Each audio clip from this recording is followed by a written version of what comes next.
y'all. It's me, April Kamaya, and you have reached my review for Ready to Love, Season 4, Episode 6, Opposites Attract. So let's get to it. So we first start off with the ladies joining Tommy, of course, at the ladies' lounge to discuss this week the balls in the ladies' court. So he tells the ladies to close their eyes and imagine their number one. And then he says that he does not want them to go on a date with their number one. He wants them to go on a date with someone that they may not usually give a chance to, possibly their second or third, just someone that they wouldn't normally date. And some of the ladies are kind of taken aback, but some of them are open and willing to try this experiment. Or not experiment, just try to date someone they would normally date. So first we get Alexis and AJ. Alexis and Ron. They go out on a date. They go to like this golf place to play golf. Alexis, her number one is AJ, and so but she's been talking to Ronald though like every day. So when she came into the date, I thought I wasn't going to see Ronald because I thought that she had Ronald as her number one because, like I said, they both had said they've been talking on the phone every day, and they kind of made it seem like they had a genuine connection that was strong enough to have both of them as a top one. But no, AJ is Alexis number one, but Ronald says that I'm getting all these names confused. Alexis is his number one because she asked, I think, Chrysanthemum? I'm not sure, Chrysanthemum. She was asking about, she was surprised to hear that, when the ladies were having a conversation in the last episode that I was your number one. So, what's going on with that?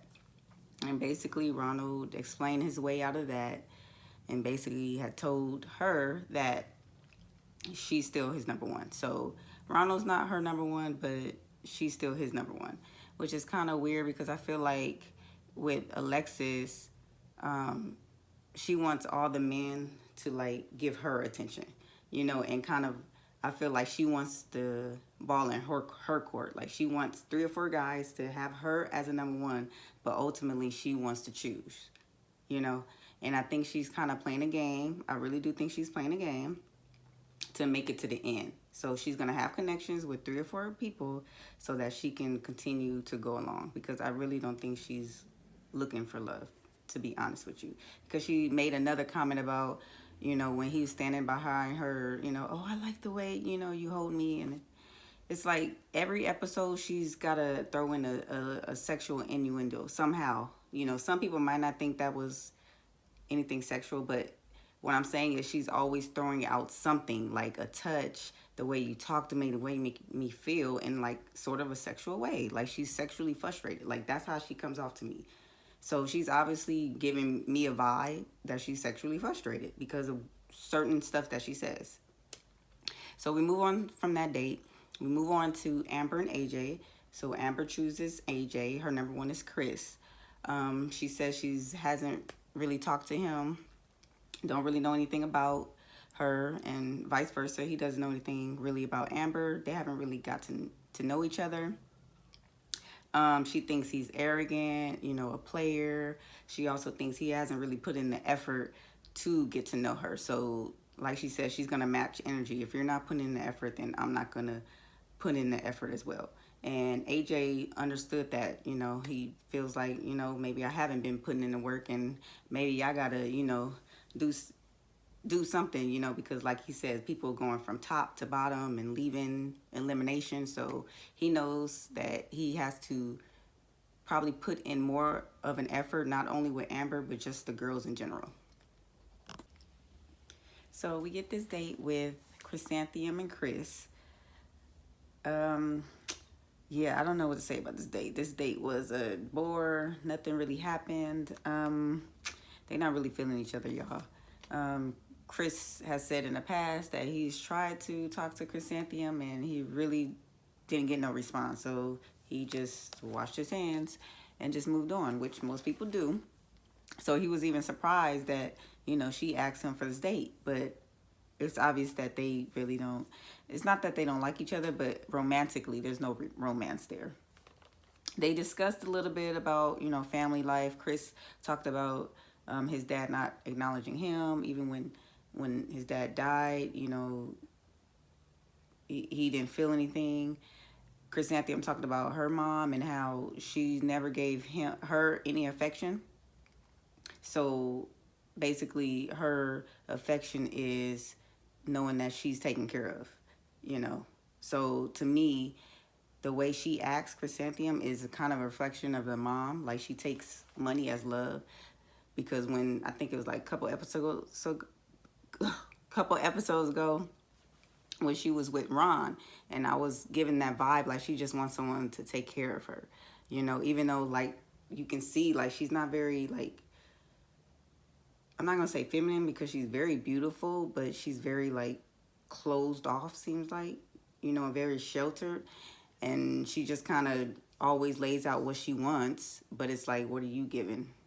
What are you giving to the relationship? It's like, I've always heard what she wants, but what can you offer in a relationship?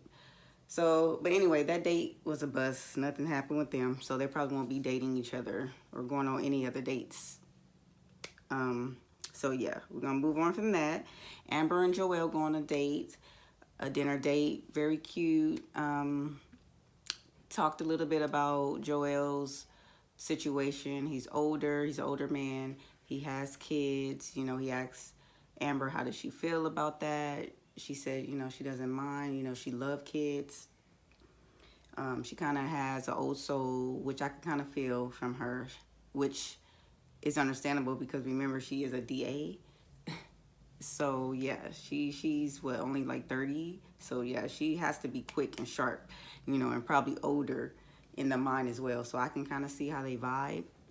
Not quite sure if romantically it's gonna work. I kind of see him and I forgot her name, Venetra V. It started with a V. The other lady that he's into, like, I kind of see them better together. I like them better. So we'll see what happens. But yes, the date went smooth. They might go on a date again. We'll see. They ended the date with a kiss. Amber kissed Joel on the cheek. She said she would, and I mean, she can do that. I just figured, since she liked Chris more, she would have kissed him first and not Joel. You haven't really talked to him, so I don't know. So that kind of, to me, says that maybe you're not really as attracted to Chris, and maybe that's a attraction that's gonna have to grow, as opposed to some people where you get that instant attraction. So yeah, that was pretty interesting, but we'll see if she even lets Chris know about that, or if it gets around, because at the men's lounge, Joel might mention that. Not this episode, but probably next episode, so we'll have to see. So next we have Liz and Jason go out on a date. And they go sit down. I think they're at some, not amusement park, but like some place that has a Ferris wheel. And they sit down and they eat. And the main topic of conversation, of course, is Liz asking, how does he feel about sex before marriage? And basically he says if he was in a relationship with her, he would support her in that journey. He wasn't faking it. He said, it would be very hard. Like, it would be very, very hard. Like, he kept saying that. And that's truth of the matter. That's very honest, that it would be hard for him to do that, but he would support her in that journey if it came down to it. They pretty much went to the Ferris wheel, hung out, talked a little bit, and I'm getting all these names mixed up so bad.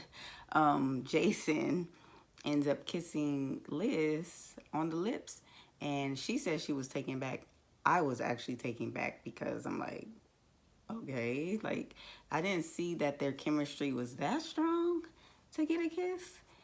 Am I tripping? I don't know. It didn't seem like it was that strong where where they both, he kissed her. And he actually, when they got down from the Ferris wheel, he kissed her again. And even though Liz said, you know, she didn't mind, she was taken off guard, but you know, she says she's feeling him. Me personally, myself, I don't see it. I really feel like she's into David more, and that's another thing which I don't understand. Now we have two women kissing guys that are not their number ones, and I'm like, I don't get that, you know, because it's like if I didn't kiss my number one, I don't know. In my head, if I didn't kiss the guy that I really, really like, I don't see myself kissing a guy that I barely talk to or just now starting to get to know. Like, so I was kind of confused when Amber kissed Joelle and then now Jason kissing Liz, even though it was kind of unexpected, but it was still kind of like, I mean, you can kind of move your head away if you don't want it, you know, but I don't know. I just thought that was weird that people are kissing their number twos or threes and not even the number one. So I don't know. So we move on to AJ and Kyra. They go on a date. I think they play this dance with each other. They've tried to go out on a date, then they say they don't like the date, and then they come together and keep trying to try it because I think there's some familiarity with the two. So I think that's why Kyra chose AJ. But in my opinion, you're not really into him. It's like you keep trying to see for some reason because you tried in the past, but baby girl, no, like I don't think you're feeling him, and it's really best that you just go with your instinct. Like you are feeling Jason, go with that. You know, they played Never Have I Ever. I forgot. I think it was a question about have they ever been in love. They have. And basically, Kyra just comes to the conclusion, like, when they talk, like, communication, it's not working. He's saying stuff that she doesn't understand. She's saying stuff that he doesn't understand. It's like their communication is, like, all over the place because I was actually looking at the scene and listening and trying to take notes and going, what are they talking about? You know, it's kind of like, and I think that might have to do with editing, too. But sometimes when they're just talking, I'm like, I don't understand, like, where you guys are going with this. But yeah, I got that same kind of feeling like I'm not understanding. So hopefully they don't go on a date no more because I don't think that they will work out. They're not. They've been on 5 dates now, so just let it go. So next we get our date with Vernisha and Diedrich. Really isn't much to this date. He's acting like he really doesn't really want to talk to her. He's kind of nervous, shy, and basically Vernisha doesn't want that. She wants a leader. She wants somebody that she can follow. She doesn't want, like she said, someone who's going to be intimidated by a powerful woman. So she's completely turned off by Diedrich. So moving on for that. We go into the ladies' lounge. All the ladies list who they like. Basically, the guys that most of the ladies don't like are Diedrich, Chris, and AJ. We get to the end, and obviously, of course, the bottom is Diedrich and AJ. The ladies tell each of them, you know, what they need to work on. Kyra, or I don't even remember who was talking to, Alexa was talking to AJ, and Kyra was talking to Diedrich. And yeah, they basically told them what each of the ladies told them. Basically, they sent Diedrich home. He's kind of guarded. He's guarded. He needs to open up more. So the ladies let him go, and they let AJ stay. What's her name? I just forgot her name.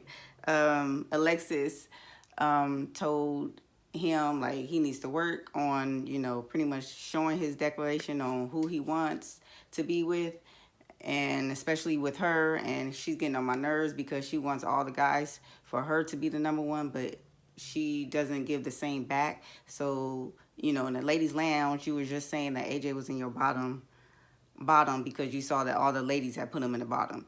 You know what I'm saying? So it's kind of like you flip-floppy. And then on the previous scene, on the next episode, I see you telling Ron, you know, that you better be in his number one. Like, I don't understand.